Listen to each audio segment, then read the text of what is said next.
I'm Austin Gilman, expert level 2 Krav Maga instructor. In my day-to-day life I manage a property company with properties all around South Yorkshire and a bit of history of working in the City of London, in France, in the Alps, and so yeah, a fairly rich history of different organisations.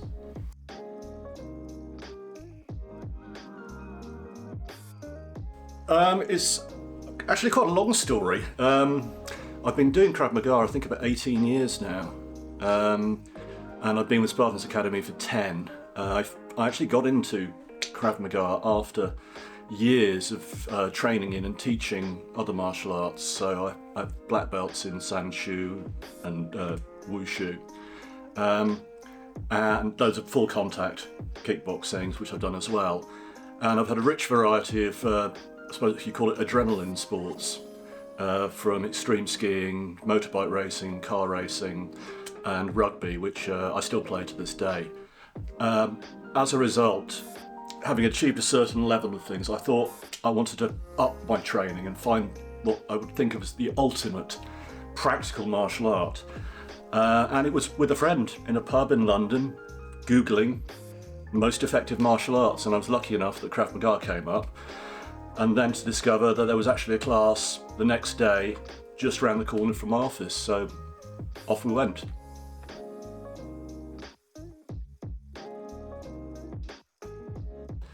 Yes, very recently actually, on a night out. I do like a good night out, therefore situations like these are hard to avoid. We do our best to avoid them, but we have to. And it was being on the receiving end of should we say, intimidation from a very, very aggressive nightclub bouncer. I was, through my knowledge, was able to de-escalate as far as I could, but was also able to portray myself very clearly as not wanting to be involved in a confrontation, and to make it very clear to everyone around and the cameras that I was not being aggressive, and I was in fact very much attempting to defuse the situation. At a certain point, I'd had to accept that there was absolutely going to be a violent incident, and was prepared for that.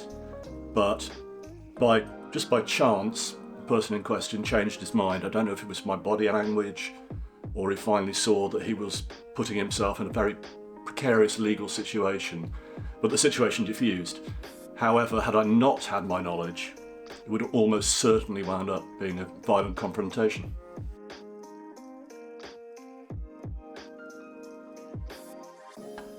Yes, I remember it very well actually. It was I found it very, very different from what I've been doing previously. The realism behind it, the practicality of it all, and its own self-honesty really came through. There was none of this pretense of being able to solve every single problem and everyone being tough. I do remember Nick, who was taking the class, saying to the whole class at the start, there are two types of people here this week, those with groin protection and those without groin protection. Next week, there will be one type of people. Surely enough, there was one type of person next week, yeah.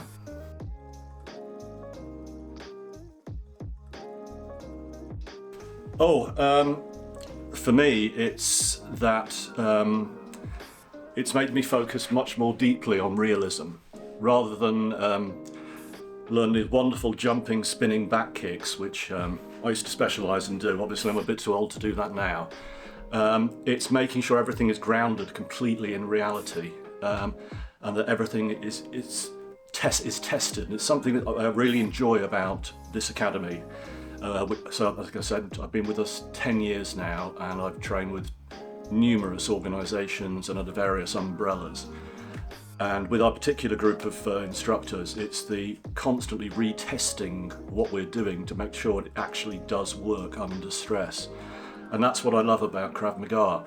And the way we certainly train it is putting ourselves into basically very stressful and very unpredictable situations, and being able to react accordingly. Generally, it'll be improvisation because every situation is different, but because of how we've trained, you are able to come up with something very quickly to help deal with the situation.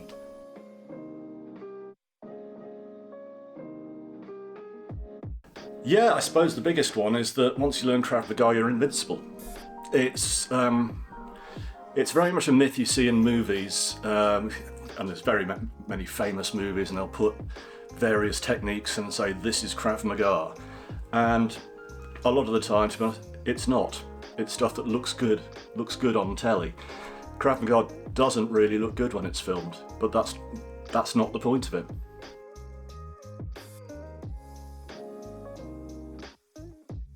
Oh, easy. Elbow to the face.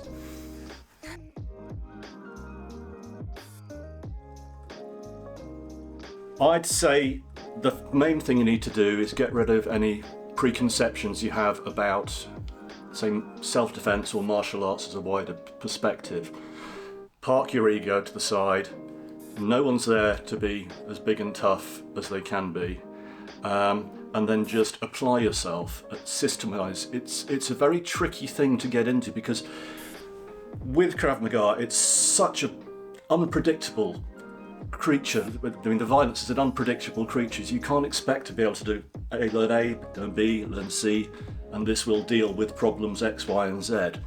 Anything can happen at any stage. So it's to have a very open mind and absorb the principles rather than the techniques.